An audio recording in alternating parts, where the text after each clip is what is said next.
Dia menampung uap bensin ya kan, yang diolah lagi untuk dibakar. Sisanya sih sebenarnya hampir sama ya. Ya, memang ada perbedaan sih sedikit-sedikit. Kalau yang udah Euro itu kayak injektornya ya sedikit berbeda hole-nya. Jadi kalau teman-teman mau beli mobil gitu, wah kita punya budget 80 jutaan, pengen mobil keluarga yang nyaman, muat banyak, ya memang mobil ini.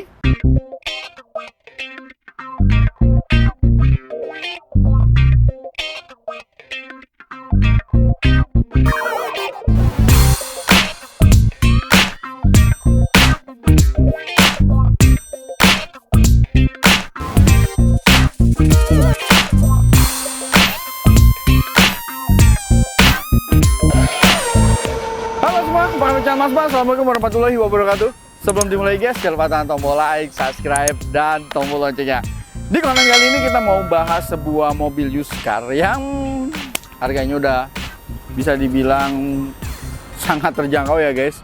Untuk sebuah mobil yang dulu waktu baru launching ini harganya bisa dibilang sebuah MPV yang bisa dikatakan cukup mewah di zamannya.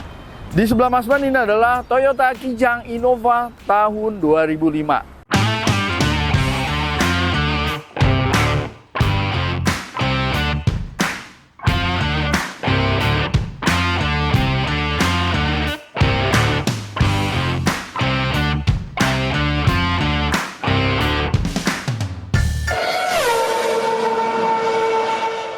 Toyota Kijang Innova itu kan keluar di 2004. Mungkin 2004-nya juga pertengahan ke atas, tapi Mas Ban lupa bulannya apa. Karena di 2004 awal itu keluar Avanza dulu. Dan yang namanya Avanza dan Innova itu adalah sama-sama mobil yang bisa dibilang fenomenal sekali guys. Antriannya panjang sekali. Berbulan-bulan untuk mendapatkan sebuah Kijang Innova. Ini yang di 2005. Ini Mas Ban yakin orangnya indennya udah dari 2004 ini. Kalau kita lihat dari fitur, ya mobil ini secara fitur untuk di-compare sama mobil-mobil zaman sekarang ini fiturnya masih ya sangat minim sekali ya guys ya. Tapi kalau kita bilang harga untuk Innova 2004 ini dan 2005 untuk generasi awalnya enggak, itu sekarang pasarannya itu sudah jauh di bawah 100 juta. Sekarang kalau motor NMAX Turbo itu harganya 39 juta, itu beli dua bisa dapat Innova. Karena ini pasarannya range-nya itu mulai dari 70 ke atas, 80 ke atas, atau sampai 90 rata-rata. Tapi balik lagi ke kondisi. Itu kalau yang 70-an ya mungkin kondisinya ada PR ya kan, atau ada masalah, atau pajaknya mati panjang. Tapi kalau kondisi yang normal itu rata-rata pasarannya di atas 80. Kalau udah di atas 90 atau 100 bisa aja. Mungkin barangnya itu masih kayak fresh banget gitu ya. Masih like new. Masih bener-bener seger. Itu mungkin aja. Tapi rata-rata pasarannya di 80 jutaan. Ya kalau kita dari lampu ya memang lampunya seperti ini guys. Ini bentuknya masih membulat. Kalau grill untuk ini adalah yang tipe G. Sebenarnya grillnya tuh nggak gini. Dia ada cuman dibagi dua gitu doang. Kalau yang ini mirip-mirip grill-grill yang tipe V. Dia udah ada fog lamp karena Innova ini di zamannya itu pertama keluar itu 3 varian. Tipe E, tipe G, dan tipe V. Di 2007 ya, di 2007 kalau saya ingat Mas Ban, atau di 2008 itu keluar lagi yang tipe J. Itu yang paling standar, tapi itu unitnya jarang banget. Baru ada pecahannya lagi kayak G Luxury, G Captain Seat, atau V Luxury. Itu cuman perbedaannya cuma di aksesoris saja. Dan waktu keluar, seingat Mas Ban, ini harganya belum terlalu mahal guys. Tapi di zaman segitu harganya mahal. Dan waktu keluar, seingat Mas Ban, untuk yang tipe E itu harganya di sekitar 140 sampai 150 juta. Dan untuk tipe G itu harganya itu di sekitar 150 atau 160 juta. Dan untuk yang tipe V itu mungkin harganya di 170 atau 180 mendekati 200 juta. Dan ada varian manual dan otomatis. Sekarang kita lihat aja mesinnya. Jadi kalau teman-teman mau beli mobil gitu, wah kita punya budget 80 jutaan, pengen mobil keluarga yang nyaman, muat banyak, ya memang mobil ini. Ini mobil nggak ada obat. bisa dibilang ini mobil jarang sekali bermasalah selama dia dirawat dengan benar. Dan ngerawat mobil ini itu sebenarnya nggak sulit. Yang namanya ngerawat Innova itu kayak Avanza, ini memang mobil ini bisa dibilang adalah mobil-mobil badak ya, dan jarang bermasalah. Mesinnya badak, metiknya pun terkenal badak. Perawatan rutin yang penting ganti oli, filter udara, ya kan, filter oli, udah. Itu aja rutin, sisanya sih insya Allah guys. Jarang sekali mobil ini memiliki kekurangan spesifik yang mana komponen, salah satu komponen memang, oh ya Innova itunya sering bermasalah, itu jarang sekali. Dan untuk yang 2005 ini ya, kalau orang mengenalnya ini adalah yang belum Euro. Karena ada istilah kalau ini Innova generasi pertama itu Euro atau non Euro. Yang 2005 itu belum Euro, atau standarnya itu masih di bawah Euro 2 sebenarnya. Nah, di 2007 pertengahan, karena di 2007 itu peralihan dia ada facelift ya. Ini yang mana mesinnya itu 2007 itu udah Euro, atau mesinnya itu memenuhi standar Euro 2. Paling gampang itu kalau kita lihat sebenarnya di sini ini ada komponen namanya carpool canister. Tapi ini nggak ada carpool canister karena memang yang belum Euro. Kalau yang Euro dia ada carpool canister, seperti dia menampung uap bensin ya kan, yang diolah lagi untuk dibakar.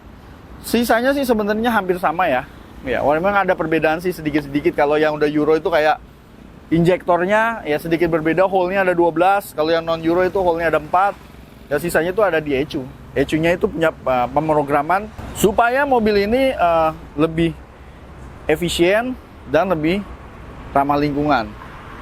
Dan mobil ini dulu banyak orang bilang ini adalah mobil boros. Sebenarnya kalau bicara boros, sama-sama 2000 cc itu lebih boros Kijang Krista yang 2000 guys. Itu menggunakan mesin 1RZ.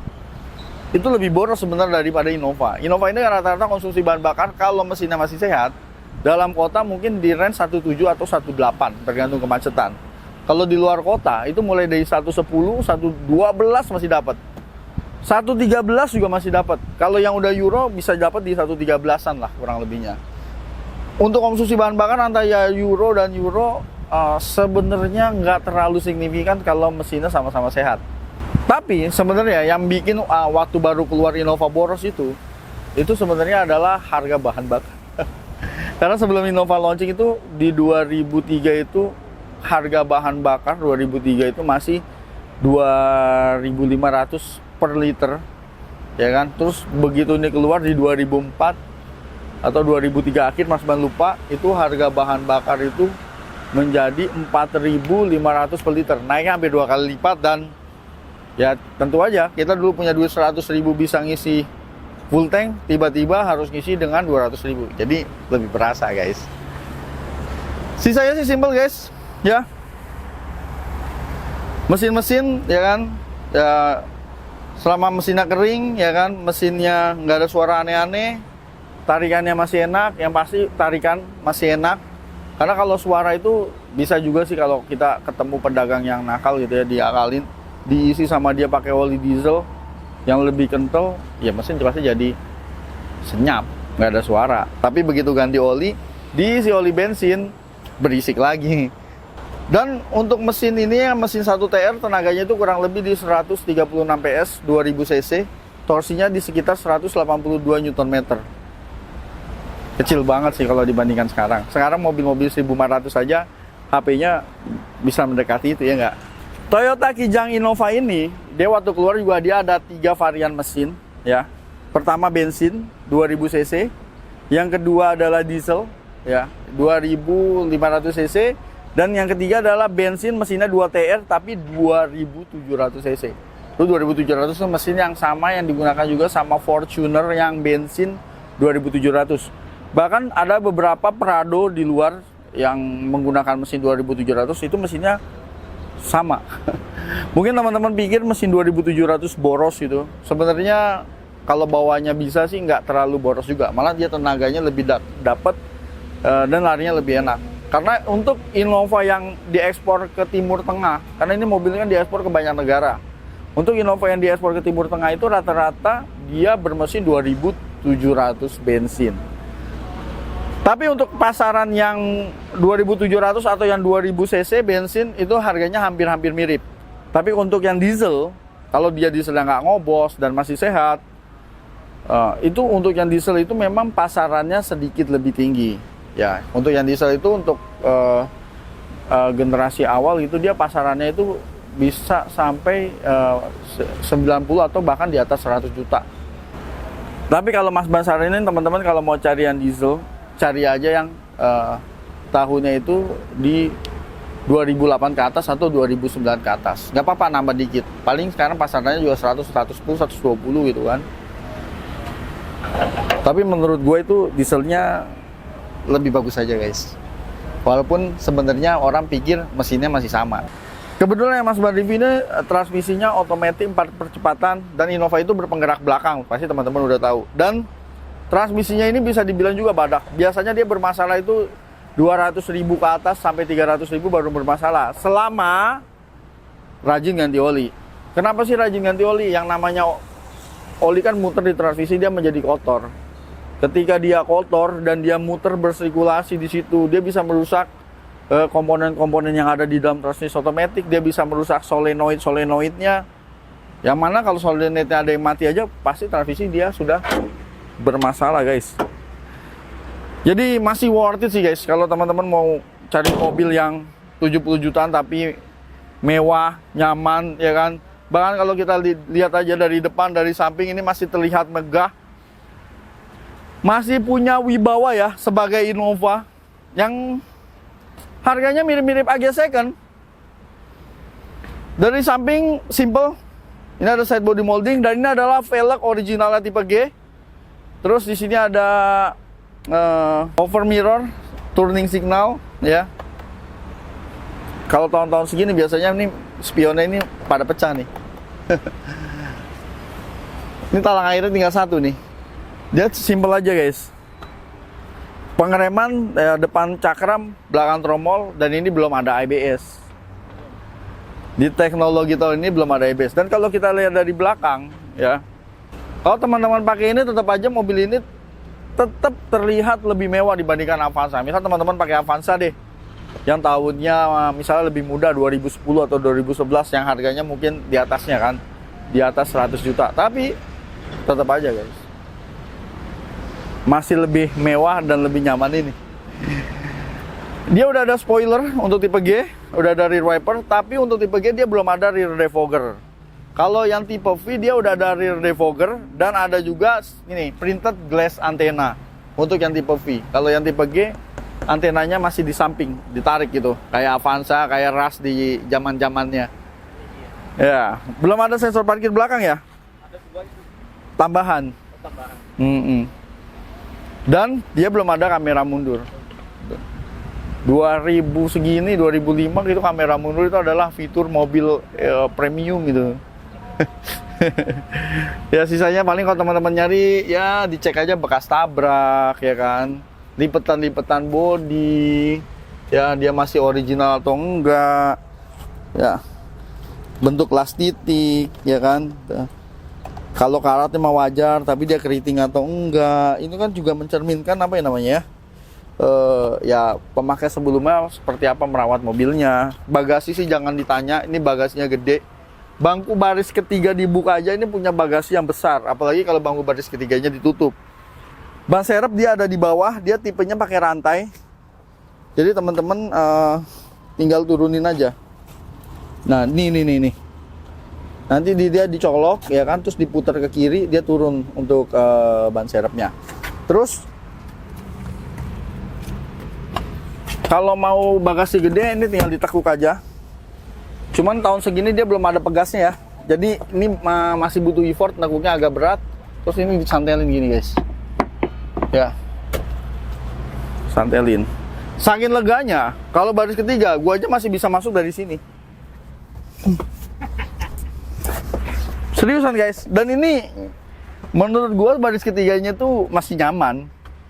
Nyaman banget kalau Innova. Walaupun headroomnya ini tinggal sedikit, tapi bukan jadi masalah ya, tidak terlalu mengganggu karena bangkunya ini juga bisa kita reclining. Nah, jadi jauh gitu. Dan perjalanan jauh di baris ketiga Innova ini nyaman. Cuman nggak bisa bawa barang banyak aja. Kalau bawa 3 baris kayak gini, kita orang banyak, biasanya otomatis barang itu taruh di atas aja. Iya. Oke, guys. Sekarang kita ke interior ya, guys. Oke, kita lihat interiornya. Kijang Innova. Ini joknya disarungin. Ini sarung jok, ketahuan banget sih sarung jok, ada tulisan Toyota, Innova. Karena jok aslinya dia ada di bawah. Ya. Dan ini warnanya tuh abu-abu. Dan memang rata-rata kebanyakan disarungin supaya nggak cepet kotor. Karena warna-warna abu-abu, bukan abu-abu ya, coklat muda ya, ivory atau beige gitu ya. Itu kan cepet kotor. Nah, 2 warna, ini biasanya gampang pecah nih cover ini. Gue sering banget ngeliat yang tahun-tahun segini ini yang pecah, tapi di marketplace banyak yang jual. Harganya juga nggak mahal sih, sekitar mungkin di 500 sampai 700 ribuan doang. Storage-nya banyak, nggak ada fitur macam-macam ya. Transmisi otomatisnya tipe gate, terus juga di sini asbak. Udah, ini side guard lighter. Nah, ini sensor parkir belakang nih. Nah, kalau ini tambahan aksesoris. Kalau teman-teman pilih yang tipe V, ya mungkin sedikit lebih mahal. Dia udah ada wooden panel. Jadi bukan cover. Ini kalau ini kan di cover pakai wooden panel, tapi materialnya aja adalah material plastik yang printing motif kayu gitulah wooden panelnya. Terus head unitnya nggak begini. Ini head unitnya itu pakai CD dan kaset. Jadi ada 2, ada yang single DIN, ada yang double DIN. Kalau yang tipe E itu single DIN, seingat Mas Ban, mirip Avanza. Kalau yang tipe G itu double DIN. Dan double DIN-nya itu bisa kaset, bisa CD. Terus pengaturan AC juga simple banget ya. Ini arah AC. Ini ke depan, ini ke kaki ya. Jadi porsi kalau kita ke sini porsi ke kakinya lebih banyak. Kalau ke sini full depan doang. Kalau ke sini ya ada porsi ke kakinya tapi dikit. Kali kalau kakinya yang suka keringetan kan, kadang-kadang kan harus diinin sama AC. Udah, nggak ada pengaturan lain-lain. Ini cuma ventilasi AC doang. Simple banget guys. Simple banget. Bahkan tipe G ini ya belum ada airbag, termasuk di depan. Boro-boro dual airbag. Di Shopee aja nggak ada airbag. Ini we die like a man. Kalian lu percaya nggak? Mobil F1 itu nggak ada airbagnya. Iya nggak? Nah, kalau yang tipe V dia juga nih wooden panelnya dia menyatu ya. Kalau ini kan tipe G, jadi dikasih cover wooden panel. Jadi kalau sekilas dilihat itu mirip sama tipe V. Sisanya sih semua hard plastik. Dia dashboard-dashboardnya hard plastik. Tapi hard plastiknya Innova itu, menurut gue ya, waktu pertama kali launching gitu gue lihat, wih mewah ya. Dia terlihat mewah. Dan sampai sekarang juga menurut gue sih Innova mewah. Apalagi kalau ke teman-teman dapat Innova yang memang kondisinya memang mungkin masih mint condition gitu, wis tetap aja guys mobil itu mewah. Terus ini adalah fitur canggih di zamannya, ini electric mirror ya kan. Terus power window juga ini adalah fitur canggih. Kalau yang tipe V ada Twitternya. Ini kalau tipe G nggak tahu deh ada Twitternya apa atau enggak. Mungkin teman-teman yang ingat bisa bantu di kolom komentar. Toyota Security ini alarm ya. Terus ini pengaturan setir ya begini aja ya guys. Dan menurut gue ini adalah sudah prestasi, setirnya bisa diatur. Karena Avanza di zamannya, Rush di zamannya, ya setirnya udah diem aja, udah nggak bisa digeser-geser apapun. Jadi nggak bisa teleskopik juga. Simple banget guys ya. Yang generasi pertama di sini polos, belum ada lampu, belum ada tempat kacamata. Paling di sini aja sun visor. Nah, tapi sun visornya juga dia nggak ada kaca ya. Cuma sebelah kiri doang ada kaca, tapi nggak ada lampunya. Gila, minim banget. Cuma ada spion, tapi di sini lampu ada di tengah. Nah, gila, simple banget. Nih, kita ke bangku baris kedua guys. Oke, bangku baris keduanya juga lega. Jadi ini tanpa merubah tadi gue duduk di bangku baris ketiga, ini sih udah lega banget beneran.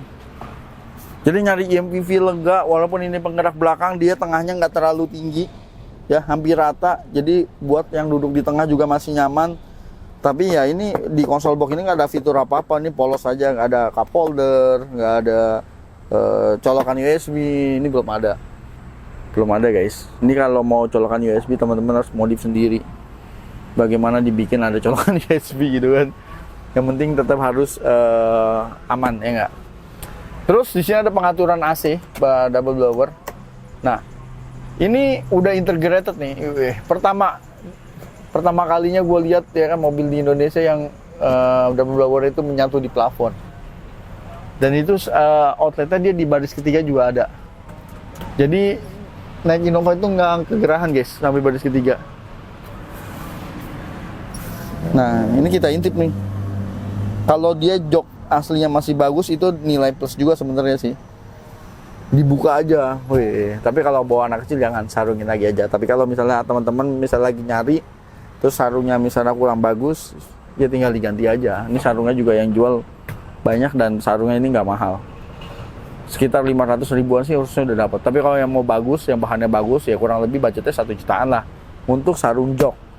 Ya, terus satu gua ada kelupaan juga kalau misalnya kayak sekarang kan udah Android Auto, Apple CarPlay atau fitur-fitur audio sekarang nggak sulit guys. Ya, di marketplace itu head unit 1 juta 2 jutaan udah bagus-bagus sekarang. Dulu kalau teman-teman cari, Mas Ban pernah ganti head unit Toyota Rush, kan hampir sama bentuknya. Itu cuma 500 ribuan, itu bisa kita pairing di Android. Cuman nggak ada mapnya aja gitu.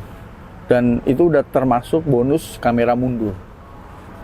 Jadi sekarang udah murah-murah guys. Tapi belum pasang ya. Nanti pasangnya lu bayar lagi. Kalau gua pasang sendiri, lihat tutorial di YouTube juga banyak. Oke guys, ya sekarang kita cobain aja mobilnya. Ya kita mau rasain ya 80 jutaan mobil keluarga. Ya, kira-kira masih semewah dan senyaman ketika dia lahir gak? Oke, kita hidupin aja starter. Jadi suara khasnya mesin Innova itu begitu loh, kayak suara kipasnya. Nah, kalau teman-teman tahun-tahun segini misalnya ketemu kayak ada mulai getar-getar atau apa, itu sih nggak usah khawatir ya. Biasanya sih itu cuma engine mounting. Emang mobil ini masalahnya paling mountingnya udah getas atau udah pecah. Bahkan kaki-kakinya ini juga badak. Kita nyalain AC masih dingin. Nah, yang penting adalah transmisi. Walaupun transmisinya badak, kalau pemilik sebelumnya nggak merawat ya tetap aja rusak juga. Nah, ini kita pindahin, dia nggak ada jeduk, kita pindahin ke R, ke N, dan kita pindahin ke D, dia juga nggak ada jeduk. Lepas rem, langsung jalan. Gripingnya bagus, nggak ada delay, bahkan dia masih responsif, dan di konblok kayak gini, Innova itu nyaman banget. Ya. Jadi menurut gue sih kalau mobil Kijang Innova itu MPV yang setengah SUV gitu. Kenapa?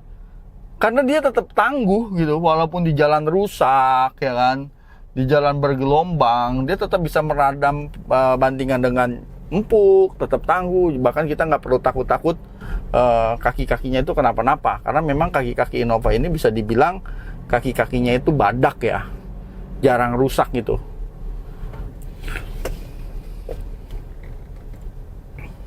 Nah, sekarang kita coba. Oke.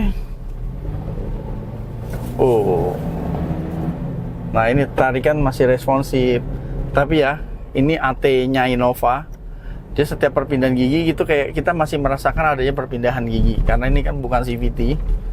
Tapi itu masih mending dibandingkan dengan Matic-nya Kijang Kapsul. Itu perpindahan giginya itu berasa banget dan gak enak. Bukan rusak, memang setelannya begitu guys. Karena nggak bisa dibandingin guys. Mobil tahun sekarang sama mobil tahun ya tahun muda ya, tahun tua gitu kan. Secara teknologi aja udah beda. Ya kan, transmisi otomatis yang masih konvensional banget sama transmisi otomatis yang dia sudah bisa dibilang ECT, Electronic Control Transmission gitu. Ya pasti ada perbedaan. Kalau kita geber,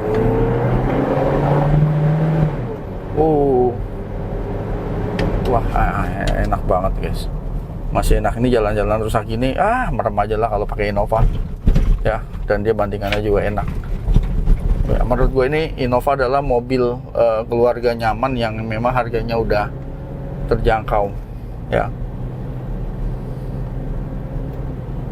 Oke.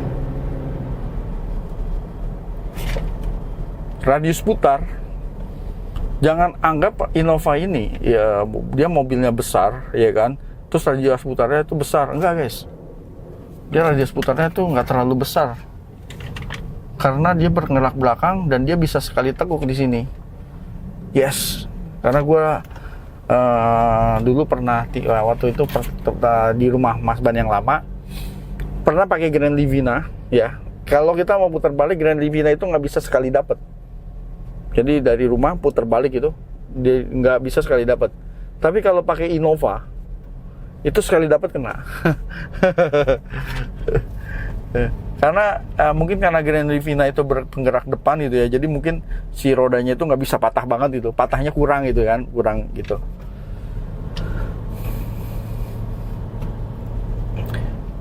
Tapi kalau dapat yang sehat saya emang sih masih worth it banget guys, 80 jutaan. Sekarang Agya aja itu cuman dapat Agya yang generasi pertama gitu ya, yang tahun-tahun 2000 ya, belasan lah ya. Itu pasarannya di 80 jutaan. Ini teman-teman bisa cari Kijang Innova. Kalau mau lebih murah mungkin cari yang tipe E, tapi standar banget guys tipe E. Itu tipe E bahkan ada yang single blower. Mobil segede gini gua nggak saranin single blower, kasihan yang paling belakang. Cari yang double blower lah, biar nyaman. Harganya juga nggak beda-beda jauh. Dia masih mewah, handlingnya juga enak. Nah, tapi kalau teman-teman mau yang irit ya, yang badak, cari yang diesel. Itu dieselnya, waduh, asli dieselnya itu irit banget. Udah gitu dia minum solar, biosolar juga bisa dibilang nggak ada masalah ya, jarang bermasalah dengan biosolar. Wah itu enak banget. Makanya dieselnya Innova itu bedanya lumayan jauh guys, dan dia pasarannya itu masih sangat bagus banget. Dan ini adalah mobil teman Mas Ban. Jadi kalau Mas Ban sih kita lagi review-review aja. Kira-kira masih enak nggak sih Mas Ban kalau beli mobil Innova yang harganya cuma 80 jutaan? Nah ini kita review. Yang ini masih enak. Dan ini adalah mobil teman Mas Ban. Kalau teman-teman minat, teman-teman bisa cek, nomor ada di deskripsi. Ya bisa buat compare juga. Ya karena kalau mobil udah 20 tahun memang jarang sekali mobil yang kondisinya masih min ya, atau masih benar-benar sempurna selengkap mobil baru. Yang namanya mobil second pasti ada kekurangannya. Tapi kalau mobil-mobil yang masih enak dipakai, kenapa enggak? Ya enggak? Ya, bahkan ini kalau gua tikung aja nih kita tikung di sini. Mobil ini masih stabil, makanya jangan heran teman-teman kalau di tol banyak orang pakai Innova itu kok berani ngebut ya, padahal ini kan mobil MPV gitu. Ya, karena dia juga tuh masih stabil. Tanjakan ya kan, tikungan, belokan, waduh, dilibas kecuali jalan berlumpur. Jalan berlumpur itu pakainya Jeep, guys. Oke, guys. Ya. Mobil-mobil mewah zaman dulu sekarang semakin terjangkau, terutama kayak Kijang Innova ini. Jadi bisa jadi satu pilihan kalau teman-teman pengen cari mobil keluarga yang budgetnya nggak mahal-mahal banget. Dan kalau teman-teman dapat yang sehat, mobil ini juga masih gampang dirawat, masih mudah dan murah dalam perawatannya. Oke, terima kasih telah menonton. Sampai jumpa di video berikutnya. Jangan lupa tekan tombol like, subscribe, dan tombol share. Jangan lupa juga follow media sosial Mas Ban. Assalamualaikum warahmatullahi wabarakatuh.